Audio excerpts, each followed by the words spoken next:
ಈ ಜಗತ್ತಿನಲ್ಲಿ ಭರತ ಭೂಮಿಯು ಅತ್ಯಧಿಕ ಆಧ್ಯಾತ್ಮಿಕ ಸಂಪತ್ತನ್ನು ಹೊಂದಿರುವ ದೇಶವಾಗಿದೆ. ಭರತ ಭೂಮಿಯು ಧರ್ಮಗಳು ಮತ್ತು ಸಂಸ್ಕೃತಿಗಳ ನೆಲೆಬೀಡಾಗಿದೆ. ಅಲ್ಲದೆ ಭರತ ಭೂಮಿಯು ಅನೇಕ ಧರ್ಮಗಳು ಮತ್ತು ದರ್ಶನಗಳ ತವರೂರಾಗಿದೆ. ವಿವಿಧ ಧರ್ಮಗಳು ವಿಭಿನ್ನ ಮಾರ್ಗಗಳನ್ನು ಅನುಸರಿಸುತ್ತವೆ, ಆದರೆ ಎಲ್ಲ ಧರ್ಮಗಳ ಗುರಿ ಒಂದೇ ಆಗಿರುತ್ತದೆ. ವಿವಿಧ ಧರ್ಮಗಳು ಅರಿವು ಅಂದರೆ ಆತ್ಮದ ಅರಿವು, ಆಚಾರ ಅಂದರೆ ಧಾರ್ಮಿಕ ನಡವಳಿಕೆ ಮತ್ತು ದೇವರನ್ನು ಆರಾಧಿಸುವ ವಿಧಾನಗಳ ಬಗ್ಗೆ ವಿಭಿನ್ನ ಮಾರ್ಗಗಳನ್ನು ಅನುಸರಿಸುತ್ತವೆ. ಆದರೆ ಗುರಿಗೆ ಸಂಬಂಧಿಸಿದಂತೆ ಎಲ್ಲ ಧರ್ಮಗಳ ಗುರಿ ಒಂದೇ ಆಗಿರುತ್ತದೆ. ಈಗಿನ ದಿನಮಾನಗಳಲ್ಲಿ ಭೌತಿಕ ಜೀವನವು ಅಂದರೆ ಮಟೀರಿಯಲ್ ಲೈಫ್ ಸಮೃದ್ಧವಾಗುತ್ತಿದೆ, ಆದರೆ ಆಧ್ಯಾತ್ಮಿಕ ಅರಿವು ದುರ್ಬಲವಾಗುತ್ತಿದೆ. ಇಂತಹ ಸಂದಿಗ್ಧ ಸಂದರ್ಭದಲ್ಲಿ ಯುವ ಜನಾಂಗದಲ್ಲಿ ಧರ್ಮದ ಬಗ್ಗೆ ಜಾಗೃತಿ ಅಂದರೆ ಆಧ್ಯಾತ್ಮಿಕ ಅರಿವು ಮತ್ತು ಸಂಸ್ಕೃತಿಯ ಬಗ್ಗೆ ಕಾಳಜಿಯನ್ನು ಬೆಳೆಸುವುದು ಮುಖ್ಯವಾಗಿದೆ. ಈ ನಿಟ್ಟಿನಲ್ಲಿ ಧರ್ಮವನ್ನು ಆಚರಿಸುವುದು, ಪುಣ್ಯ ಪುರುಷರು ಮತ್ತು ವಿಶ್ವ ದಾರ್ಶನಿಕರ ವ್ಯಕ್ತಿತ್ವವನ್ನು ಆರಾಧಿಸುವುದು ಮತ್ತು ಅವರ ತತ್ವಾದರ್ಶಗಳನ್ನು ಪಾಲಿಸುವುದು ಅತ್ಯವಶ್ಯಕವಿದೆ. ಭಾರತ ದೇಶವು ವಿಶ್ವ ಇತಿಹಾಸದಲ್ಲಿ ಪುರಾತನ ಮತ್ತು ಪವಿತ್ರ ಪುಣ್ಯಭೂಮಿಯಾಗಿದೆ. ಭರತ ಭೂಮಿಯು ಇಡೀ ಜಗತ್ತಿಗೆ ತನ್ನ ಪ್ರಾಮುಖ್ಯತೆಯನ್ನು ತೋರಿಸಿದೆ. ವೇದ ಮತ್ತು ಆಗಮಗಳ ಕಾಲದಿಂದಲೂ ಈ ದೇಶದಲ್ಲಿ ಧರ್ಮ ಮತ್ತು ಸಂಸ್ಕೃತಿಯ ಶ್ರೀಮಂತ ಪರಂಪರೆ ಬೆಳೆದು ಬಂದಿದೆ. ಜೀವನವೇ ಬಿಡಿಸಲಾಗದ ಒಗಟಿನಂತಿದೆ. ಆದರೂ ಸಹ ನಾವು ಜೀವನದ ಅರ್ಥವನ್ನು ಕಂಡುಕೊಳ್ಳಲೇಬೇಕು ಮತ್ತು ನಮ್ಮ ಜೀವನವನ್ನು ಸಾರ್ಥಕ ಮಾಡಿಕೊಳ್ಳಲೇಬೇಕು. ನಮ್ಮ ಪೂರ್ವಜರು ಭೌತಿಕವಾದಿ ಜೀವನ ಶೈಲಿಯನ್ನು ಅಂದರೆ ಮಟೀರಿಯಲಿಸ್ಟಿಕ್ ಲೈಫ್ ಸ್ಟೈಲನ್ನು ಅಳವಡಿಸಿಕೊಳ್ಳಲಿಲ್ಲ. ಅವರುಗಳು ಜೀವನದ ಅರ್ಥವನ್ನು ಶೋಧಿಸುವ ಮಾರ್ಗ ಮತ್ತು ಜೀವನವನ್ನು ಸಾರ್ಥಕಗೊಳಿಸುವ ಮಾರ್ಗಗಳನ್ನು ಕಂಡುಕೊಳ್ಳಲು ಅವಕಾಶವಿರುವಂತಹ ಜೀವನ ಶೈಲಿಯನ್ನು ಅಳವಡಿಸಿಕೊಂಡರು. ನಾವು ಸಹ ಅದೇ ಜೀವನ ಶೈಲಿಯನ್ನು ಅನುಸರಿಸುತ್ತಿದ್ದೇವೆ. ನಮ್ಮ ಜೀವನ ಶೈಲಿಯು ಭೌತಿಕವಾದಿ ಜೀವನ ಶೈಲಿಯಲ್ಲ, ಅದು ತುಂಬ ವಿಶಿಷ್ಟವಾಗಿದೆ. ಜೀವನ ಶೈಲಿಯು ಸಂಸ್ಕೃತಿಯನ್ನು ಪ್ರತಿಬಿಂಬಿಸುತ್ತದೆ ಎಂದು ಹೇಳಲಾಗುತ್ತದೆ. ಆ ಹಿನ್ನೆಲೆಯಲ್ಲಿ ನಮ್ಮ ಜೀವನ ಶೈಲಿಯೂ ನಮ್ಮ ಸಂಸ್ಕೃತಿಯ ಪ್ರತೀಕವಾಗಿದೆ. ಭಾರತವು ತನ್ನ ಇತಿಹಾಸದಲ್ಲಿ ಆಂತರಿಕ ಕಲಹ, ವಿದೇಶಿಯರ ಆಕ್ರಮಣ, ಮತಧರ್ಮಗಳ ಸಂಘರ್ಷ, ಪಾಶ್ಚಾತ್ಯ ಸಂಸ್ಕೃತಿಯ ಪ್ರಭಾವ, ವಿಜ್ಞಾನ ತಂತ್ರಜ್ಞಾನಗಳ ಪ್ರಭಾವ ಮುಂತಾದ ಹಲವಾರು ಅಡೆತಡೆಗಳನ್ನು ಎದುರಿಸಿದೆ. ಈ ಎಲ್ಲ ಅಡೆತಡೆಗಳನ್ನು ಎದುರಿಸಿಯೂ ಈ ದೇಶ ತನ್ನ ಅಖಂಡತೆಯನ್ನು ಕಾಪಾಡಿಕೊಂಡು ಮುನ್ನಡೆದಿದೆ. ಅದೇ ರೀತಿ ಭಾರತೀಯ ಸಂಸ್ಕೃತಿಯು ಅನೇಕ ಸಮಯ ಹಾಗೂ ಸಂದರ್ಭಗಳ ಹಲವಾರು ಪೆಟ್ಟುಗಳನ್ನು ಎದುರಿಸಿದೆ.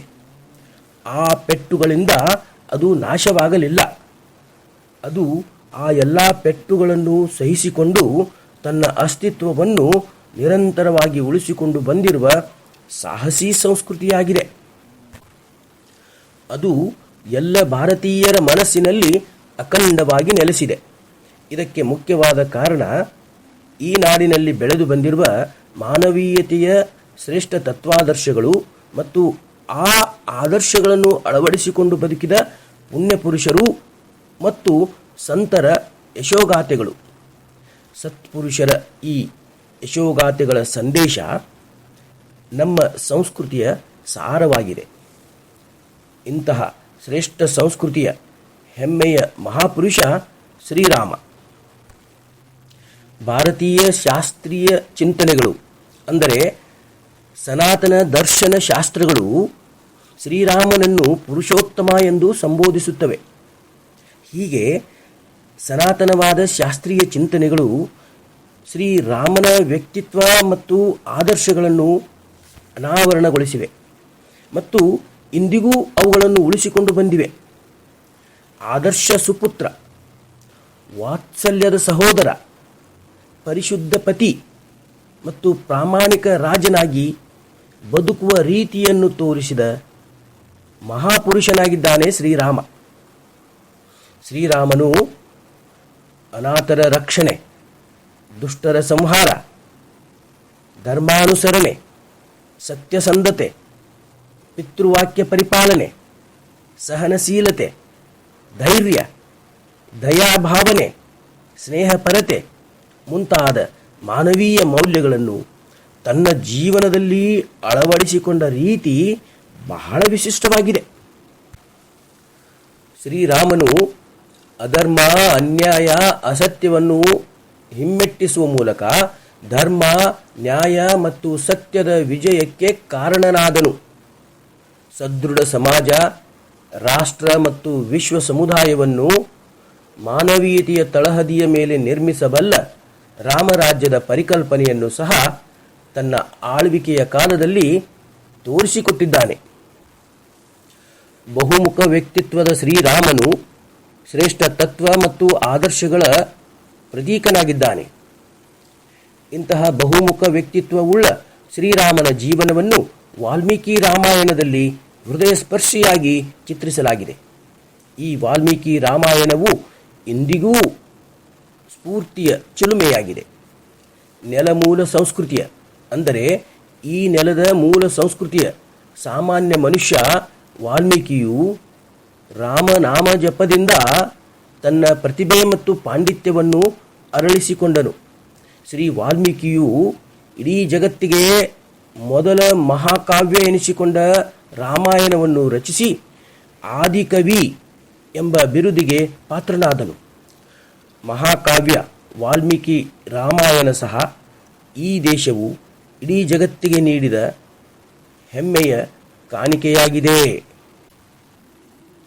ಶ್ರೀರಾಮನು ತನ್ನ ಪರಮ ಆಪ್ತನಾದ ವಾನರನನ್ನು ಶ್ರೀ ಮಾರುತಿ ಎಂದು ಹೆಸರಿಸುವ ಮೂಲಕ ಗೌರವಿಸಿ ಆತನನ್ನು ದೈವತ್ವದ ಸ್ಥಾನಕ್ಕೆ ಏರಿಸಿದನು. ಶ್ರೀರಾಮನಿಗೆ ಪ್ರಿಯನಾದ ಕಾರಣದಿಂದಾಗಿ ಮಾರುತಿಯು ದೇಶದಾದ್ಯಂತ ಪೂಜ್ಯನೀಯ ಸ್ಥಾನವನ್ನು ಪಡೆದನು. ಇದು ಶ್ರೀರಾಮನ ಉದಾರತೆ ಮತ್ತು ಎಲ್ಲ ಜೀವಿಗಳನ್ನು ಗೌರವಿಸುವ ಅವನ ಗುಣವನ್ನು ತೋರಿಸುತ್ತದೆ. ಅದರಂತೆಯೇ ಶ್ರೀರಾಮನು ತಾನು ಗೆದ್ದ ರಾಜ್ಯವನ್ನು ವಿಭೀಷಣನಿಗೆ ಕೊಟ್ಟು ಆತನನ್ನು ಲಂಕೆಯ ರಾಜನನ್ನಾಗಿ ಮಾಡಿದನು. ರಾಜಾರಾಮನ ಈ ಔದಾರ್ಯ ಮತ್ತು ತ್ಯಾಗ ಗುಣಗಳು ಶ್ಲಾಘನೀಯವಾಗಿವೆ. ರಾಮ ರಾವಣರ ಯುದ್ಧದ ಕಾಲದಲ್ಲಿ ರಾವಣ ಮರಣ ಹೊಂದಿದನು. ರಾವಣನ ಮರಣದ ನಂತರ ರಾಮನ ಸೇವಕರು ಲಂಕೆಯನ್ನು ಪ್ರವೇಶಿಸಿದರು. ಆ ಕಾಲದಲ್ಲಿ ಶ್ರೀಲಂಕೆಯು ಹೆಚ್ಚು ಸಮೃದ್ಧವಾಗಿತ್ತು, ಸಂಪದ್ಭರಿತವಾಗಿತ್ತು. ಶ್ರೀರಾಮ ಸೇವಕರುಗಳು ಅದನ್ನು ನೋಡಿ ಇದು ಅಯೋಧ್ಯೆಗಿಂತಲೂ ಶ್ರೀಮಂತವಾಗಿದೆ, ನಾವು ಇಲ್ಲಿಯೇ ಇರಬೇಕು ಎಂದರು. ಆ ಸಂದರ್ಭದಲ್ಲಿ ಶ್ರೀರಾಮನು ತನ್ನ ಸೇವಕರಿಗೆ ನೀಡಿದ ಉತ್ತರ ನಿಜಕ್ಕೂ ಹೃದಯಸ್ಪರ್ಶಿಯಾಗಿತ್ತು. ಇಂದಿಗೂ ಶ್ರೀರಾಮನ ಆ ನುಡಿಯ ಮಹತ್ವ ಹೆಚ್ಚುತ್ತಿದೆ. ಶ್ರೀರಾಮನ ಆ ಉತ್ತರವು ಜನನೀ ಜನ್ಮಭೂಮಿಶ್ಚ ಸ್ವರ್ಗಾದಪಿ ಗರಿಯಸಿ ಎಂಬ ಶ್ಲೋಕದಲ್ಲಿದೆ. ಅಂದರೆ ತಾಯಿ ಮತ್ತು ಜನ್ಮಸ್ಥಳವು ಸ್ವರ್ಗಕ್ಕಿಂತಲೂ ಶ್ರೇಷ್ಠ ಎಂಬುದು ಶ್ರೀರಾಮನ ಉತ್ತರವಾಗಿತ್ತು. ಆ ಸಂದರ್ಭದಲ್ಲಿ ಶ್ರೀರಾಮನು ತನ್ನ ಸೇವಕರಿಗೆ, ಬೇಡ, ನಾವು ಇಲ್ಲಿ ಇರುವುದು ಬೇಡ, ನನ್ನ ಜನ್ಮಭೂಮಿ ಅಯೋಧ್ಯ ಇರುತ್ತದೆ, ನನ್ನ ತಾಯಿ ಅಯೋಧ್ಯೆಯಲ್ಲಿ ಇರುವಳು, ನಮಗೆ ಅಯೋಧ್ಯೆಯು ಸ್ವರ್ಗಕ್ಕಿಂತಲೂ ಶ್ರೇಷ್ಠವಾಗಿದೆ, ಆದ್ದರಿಂದ ನಾವುಗಳು ಮರಳಿ ಅಯೋಧ್ಯೆಗೆ ಹೋಗೋಣ ಎಂದು ಹೇಳಿದನು. ಶ್ರೀರಾಮನ ಈ ವ್ಯಾಖ್ಯಾನವು ಈಗಲೂ ಸಹ ಎಲ್ಲರನ್ನೂ ಮಂತ್ರಮುಗ್ಧಗೊಳಿಸುತ್ತದೆ. ಶಬರಿಯ ಭಕ್ತಿಯನ್ನು ಮೆಚ್ಚಿದ ಶ್ರೀರಾಮನು ತನ್ನ ತಾಯಿಯಂತೆ ಶಬರಿಯನ್ನು ಗೌರವಿಸಿದನು. ಇದು ಶ್ರೀರಾಮನ ಔದಾರ್ಯದ ಅಗಾಧತೆಯನ್ನು ತೋರಿಸುತ್ತದೆ. ಶ್ರೀರಾಮನು ಕವಿ ಹರಿಹರನ ಆಧ್ಯಾತ್ಮಿಕ ಶಕ್ತಿಯಾಗಿದ್ದನು. ಶ್ರೀರಾಮನನ್ನು ಎಲ್ಲ ಧರ್ಮ, ಪಂಗಡ ಮತ್ತು ವರ್ಗದ ಜನರು ಯಾವುದೇ ಭೇದ ಭಾವವಿಲ್ಲದೆ ಪೂಜಿಸುತ್ತಾರೆ.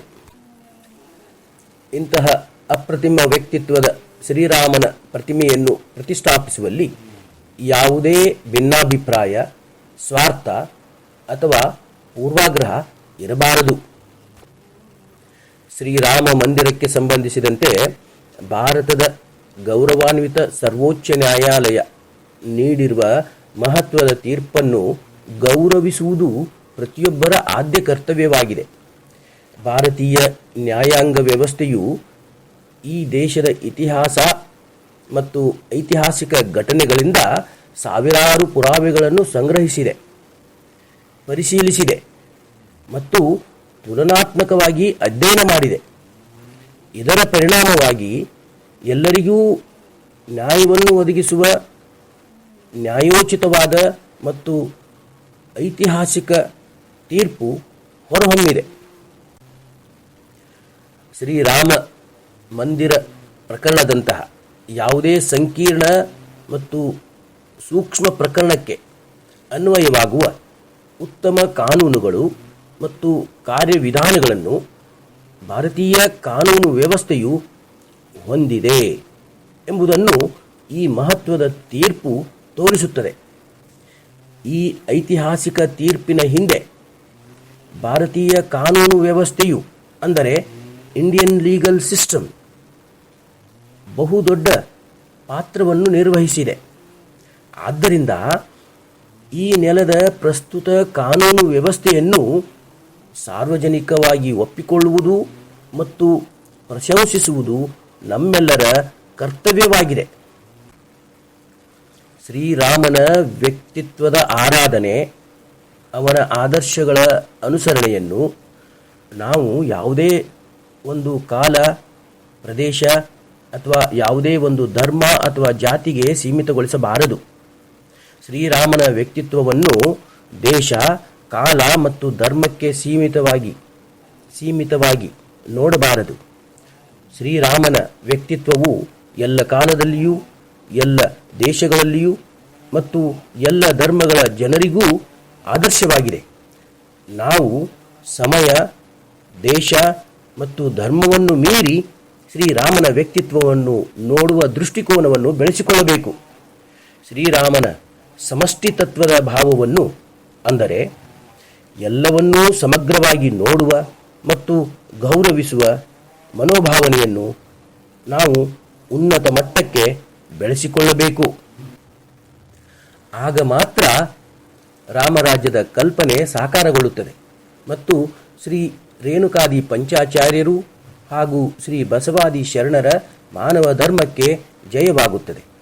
ಧರ್ಮದಿಂದ ವಿಶ್ವಕ್ಕೆ ಶಾಂತಿ ಲಭಿಸುತ್ತದೆ.